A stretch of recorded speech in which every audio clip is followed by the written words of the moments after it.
इसमें कैसे आएगी। तो उन्होंने दोबारा एसी को उतारा और कुर्सी ऐड करवाई, बट कुर्सी ऐड कराने के बाद भी वो एसी नहीं लगी तो नहीं लगी। बाय गॉड वो अपना टाइम बचाए थे जितना कि मुझे रियलाइज हुआ इतनी देर में, वरना वो एसी तो कब की लगा भी देते और चला भी देते, बट नहीं। अब फाइनली भैया को रियलाइज हुआ कि हाँ भाई ऐसा ही है कि इसकी बॉडी का कवर नहीं। तब तक हम रिमोट लेके आते हैं, तब तक वो उनको ठोक ठाक के उसको निकालने की तैयारी करे। तो ये रिमोट है इसका, ये मैनुअल आई है इसके साथ, आई थिंक ये सही है। और वाईफाई से कनेक्ट हो जाएगा तो ऑटोमेटिकली फोन से भी कनेक्ट हो जाएगा। जैसे जैसे एलेक्सा बोलेगा कि एसी बंद कर दो, चालू कर दो, वो वाला चेंज हो जाएगा। देन इन्होंने कवर हटाया और दूसरा कवर लगाया। फिर 1 घंटा ऐसे वेस्ट कर दिया, तब ये दूसरा घंटा स्टार्ट हो गया। मतलब हमने 2 बजे एसी आ गई थी यहाँ पर और 4 बजे तक ये लगा ही रहे। उसके बाद भी एक इशू होता है जो आपको बाद में पता चले। इस कवर में इजीली एसी फिट भी हो गई थी। अब ये कनेक्शन कर रहे हैं इसका। बिगेस्ट इशू ये चल नहीं रहा, आई डोंट नो, सारे एसी चल रहे हैं हमारे, बस ये वाला एसी नहीं चल रहा क्योंकि ये नया एसी। और आपको पुराना एसी दिखाऊं, ये है वो पुराना एसी, ये भी चल रहा है 1 एसी, सेकंड एसी भी चल रहा है, थर्ड एसी भी चल रहा है एंड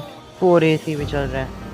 5th एसी नहीं चल रहा, 6th वाला भी चल रहा है क्योंकि वो नया एसी है। आई डोंट नो क्या कनेक्शन क्या वगैरह है। ये सिस्टम सेट करे बाद में इसको पता चल रहा है। इसको पूरा खोल कर उतार कर इसका पंखा जाम हो रहा है। अब जो ट्विस्ट था वो ये है, ये एसी वापस जाएगा और नया एसी आएगा। इतनी देर में नया एसी आ गया, हमने फ़ोन करके मंगा दिया। और फिर वो वाला पुराना एसी जो अभी आया था वोल्टास का नया वाला, वो वापस जाएगा और इसका अलग से किराया लगेगा हमारा। मतलब 500 रुपये तो हमने सिर्फ आने के ही दे दिए। जो पहला नया एसी आया था वो तो जाएगा और ये वाला एसी आ ही रहेगा। मैं उस दुकान वाले का तो नाम नहीं लूँगा, बट ये एसी रिटर्न करेंगे वापस से इसको और नया एसी अनबॉक्स करते हैं।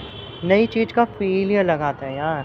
रिक्शा वाले भैया बोल रहे थे इस एसी को बेच रहे हो तो मुझे दे दो 2200 रुपये में, बट नहीं, 2200 रुपये बहुत कम होते हैं। तो अनबॉक्स करते ही एसी का रियल लुक हमें दिखता है ये वाला। यहाँ मस्त तो दिखता है विंडो एसी, बट ये लाइट ज़्यादा खींचता है, बट कूलिंग भी अच्छा करता है। 2 स्टार रेटिंग मिली हुई है और ये वोल्टास कंपनी का है जैसा कि आपको पता है। भैया इसकी बॉडी उतारे ताकि जो खराब नए एसी पे लगाया जाए। नई एसी की बॉडी पहले वाले नए एसी पे लगा देंगे और इसको जैसे पैक करा था वैसे कि वैसे ही इसको दोबारा पैक करेंगे और इसको रिटर्न कर देंगे। एसी सही सलामत पहुंच गया है, इसके लिए एक वो लेके आए थे पेपर, तो उस पर साइन करा मेरे पापा ने। तभी हमें याद आया कि एसी के रिमोट में से सेल तो निकाले ही नहीं हमने। वो एसी को रखवाया उनके रिक्शा में और वो यहाँ से रवाना हो गया। तभी एसी वाले दूसरे वाले भैया आए और इस एसी में थोड़ा कूलिंग का काम था तो उसको करा। देन ये एसी भी प्रॉपरली वर्क कर रहा है। तो फाइनली भैया एसी लगा कर तो चले गए। दूसरे दिन में आके देखता हूँ तो एसी तो लग चुका है, प्रॉपरली वर्क भी कर रहा होगा। तो यहाँ से सभी कनेक्शन ऑन करते, सभी एसी ओके। एंड ये एमसी भी ऊपर करनी होती है तो एमसी ऊपर करते हैं और मजा लेते एसी का। पूरा हॉल 5 मिनट में ठंडा हो गया। लाइक और सब्सक्राइब करके जाइए।